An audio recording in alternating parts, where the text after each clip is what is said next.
And it's funny that you say Max and Geo because that actually segues right into our next subject. Truth be told, because the question that's been posed for a lot of people, and I didn't even have the Patriot way up the whole time. That's crazy. But anywho, I went on a whole diatribe. They didn't even put up the banner. But ESPN article was talking about Max, right? And it was journey. I read it. I won't say I read all through. I will say I focused on one specific part.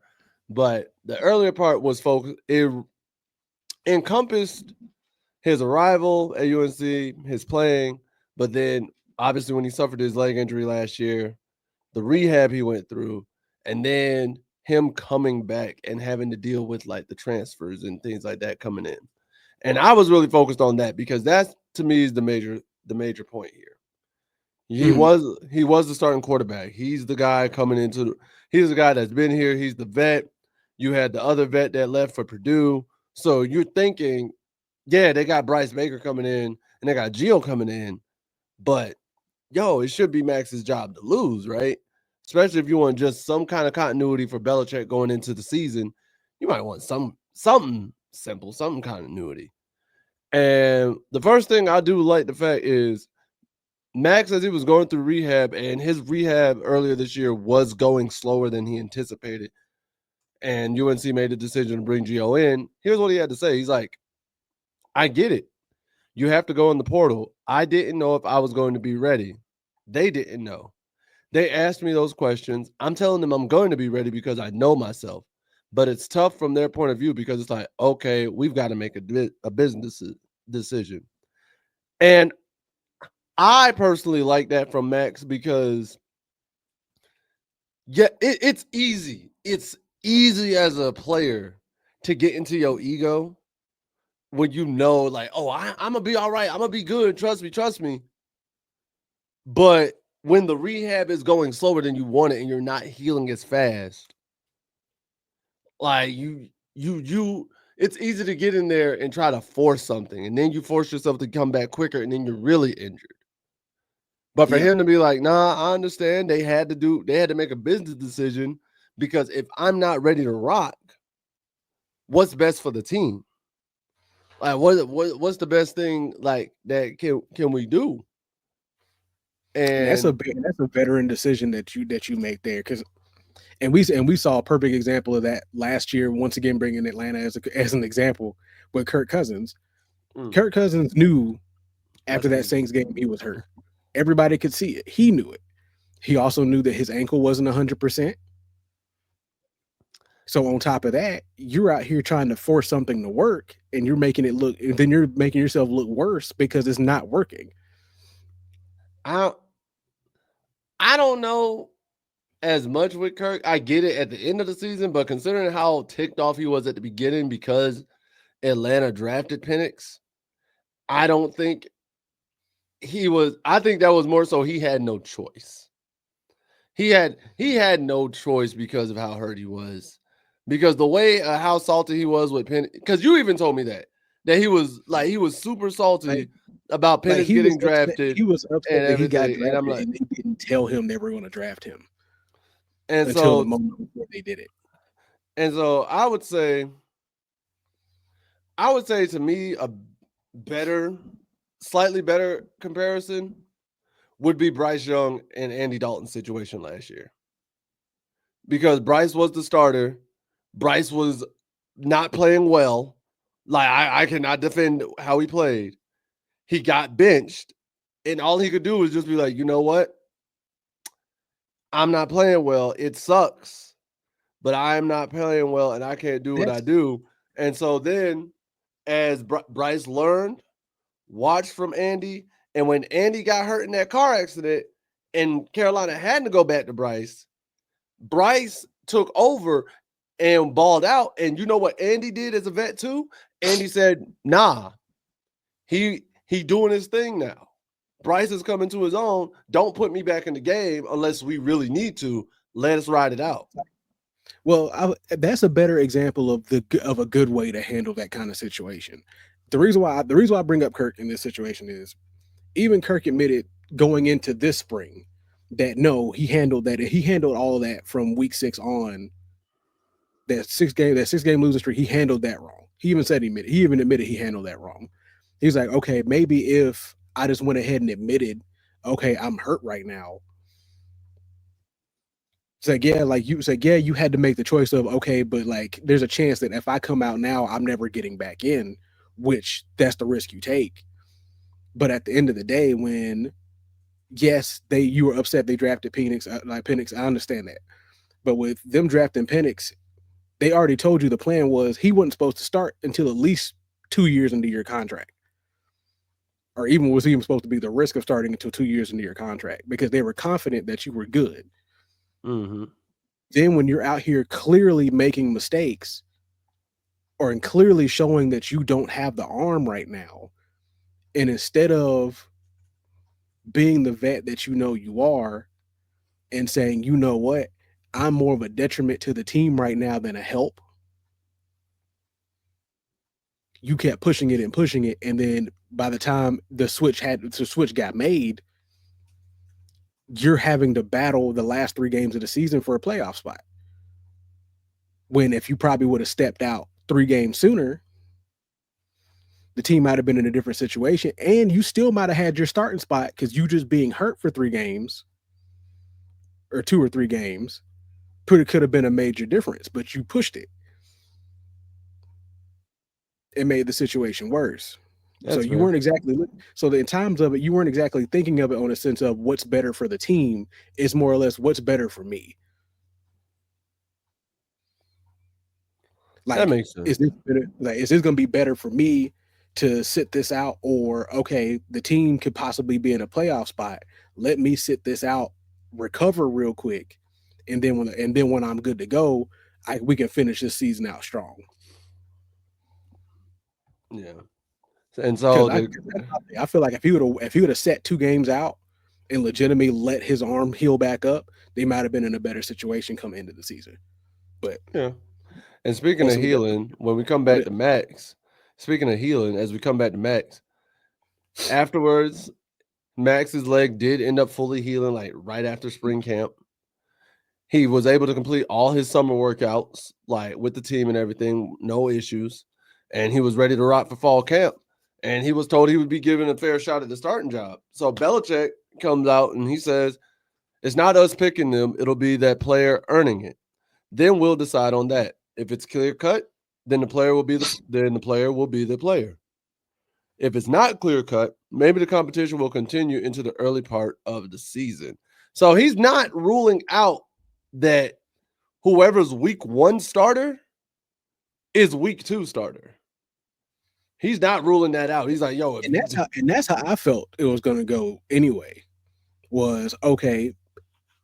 I think we talked about it a few weeks ago. Okay, let's say Max isn't ready come week 1. Okay, put Gio in, or if Max is ready, still have them both play in this game. So see who's more ready for the situation, depending on how the game looks. Let's say you start Gio to start the game off. He looks like he's struggling. You know Max is ready. Go ahead, throw Max in. Let him go in. Let him rock. If he's looking good, then you know for sure you can keep him in for next week. I see why And you let's do say it that way mid-game. I will say I thought it was going to be 3 games. Kind of like how we do with anime episodes, like when we used to do random. and I they'll felt probably like it do was that. going to be. I thought it was going to be like a 3-game stint. Like, all right, first 3 games, whoever was the starter for week 1 had till week 3. If you weren't looking good by week 3, week 4 they were going to make that change, just to salvage the Which season. which I can see how that would go too. I would even think there's a possibility of you start let's say they choose Max to start week 1 against TCU. You have Yeah. Max start week 1, Gio start week 2, and then Max start week 3. Or you'll split the game week 3 depending on who the opponent is for week 3. So you say give each of them a whole game and then split them for the final game? Something like that, or either just have them split all 3 games just to see what you got. All right, Gio, you get off. He's like, all right, first game, Gio, you get all first half reps. Second game, he's like, Matt, you get second half reps. Next game, Gio, you get second half reps. Max, you get first half reps. Third Basically. game, situationally. Now, there was one guy I saw that just said, just go ahead and start Gio Lopez. I'm mad I can't find it. I'm not against that. I'm not against starting Gio. Yeah, Belichick should just go ahead and just name Gio as the starting quarterback because they're saying that he's basically just being treated like the starter. I'm not against Gio starting.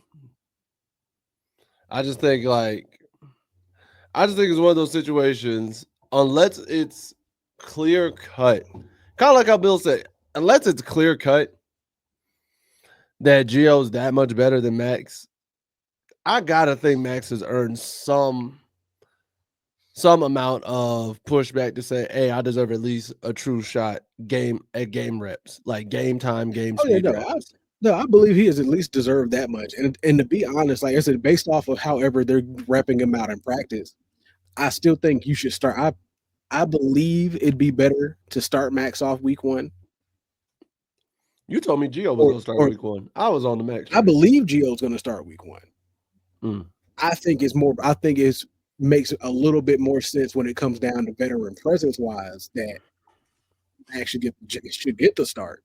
I'm still in the wheelhouse that Gio's getting start week 1. They're gonna shock the world. Bryce Baker. They're gonna shock all of us. Bryce Baker. I mean, hey, if it's Bryce, let it be Bryce. Hey, what else even crazier? I would have been like, dang, I definitely said Bryce like the other day. I definitely said Bryce at the beginning of the podcast when we first hopped back in April. Yeah. And then also Max has been listed on the comeback player of the year watch list, which I would hope he was. I honestly would hope he was. But my question, I guess, to you, when it's all said and done, do you think Max bounces back? Or do you think this is going to be kind of like in Love and Basketball when Monica took old girl's starting spot because she got injured? Or, yeah, when she got injured. I mean, I think Max has already bounced back. If they already know his legs healed up and he's been able to complete all the workouts since the summer, I think that he's at least bounced back from that part of the injury. I think what's probably going to happen is if they decide to start Gio week 1, I think what's going to happen is they're probably going to ride with Gio until it shows that either the competition level he just wasn't exactly ready for just yet coming out of South Alabama.